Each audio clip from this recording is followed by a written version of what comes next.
Hi, this is Anthony Carey with Function First. I want to share with you an exercise around the foot, the calf, and the ankle today. It's kind of like the finishing touch on a lot of what you might already be doing as one of your exercises or on your own for calf stretching. We know things like plantar fasciitis, even cramping in the calves, but tight calves are a very common problem among many people. We often address dorsiflexion or lack of dorsiflexion in part of our exercise programming at Function First. It's part of our assessments.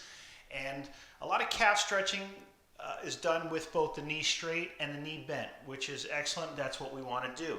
One of the overlooked aspects of trying to create extensibility through all that tissue is really going a little bit further down into the foot as well.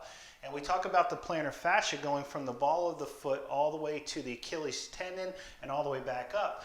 But what we often overlook, and sometimes it's just a little bit more aggressive than somebody's ready for, though, is extending the toes as we look to stretch the whole posterior aspect from the foot into the calf and even up into the hamstrings. So what I'm going to show with you today is this little half dome. You don't need this. Also, the only thing that we really need to do is have something that creates a little bit of extension in the toes. So if I were to keep most of my foot and even the ball of my foot down, what are called the flexors on the bottom become extended, so they get lengthened like this. So now my toes are up. And if I do that, I can start to feel a slight difference in the stretch that I get into my calf. If I want to feel it even a little bit more intensely, what I'll do is I may bend the knee a little bit and come down with the heel still down, and I'll still feel a little bit more of that stretch. And one of the beauties of doing it with something that's soft, which is ideally what you would do is in barefoot or socks, and maybe use a rolled up yoga mat or something like that to get just that extension predominantly in the toes. So instead of your whole foot looking like this, we want the ball of the foot down and just the toes coming up. So if I were facing you this way and I were doing the same thing and I was working on getting that aspect of that tissue underneath on a little bit more of a length here, the nice thing about these squishy things is we can kind of move. So if I drive my knee in and out, what that does is that varies the stretch, causes a little bit of rotation in different aspects of my lower leg, which kind of lengthens the tissue a little bit differently.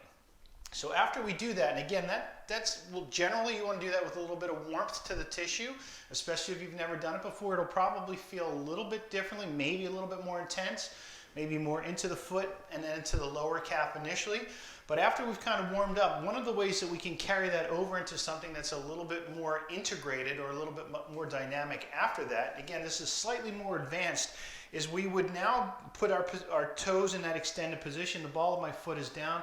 I'm going to keep my heel flat, and then I'm just going to do a little step over. And as I step over, I'm not going to let that heel come up, so I'm still in toe extension, and I'm still in dorsiflexion because my shin is moving over my toes, and then I'm going to come back, and that eases that tension, and I'm going to step over again. And this really, a little bit more dynamically, challenges that tissue and is, again, a little bit more advanced. But for those of you that might be struggling with a lot of tightness that doesn't seem to resolve, or you stretch your calves all the time, it doesn't get any better, potentially looking at another aspect of adding that little toe extension might give your feet and your ankles and your calf muscles a little bit more of that extensibility that will ultimately lead into healthier foot and ankle, but all the way up the chain, even up to the top of your head. Let us know how this works out for you. We'd love to hear from you. Thank you.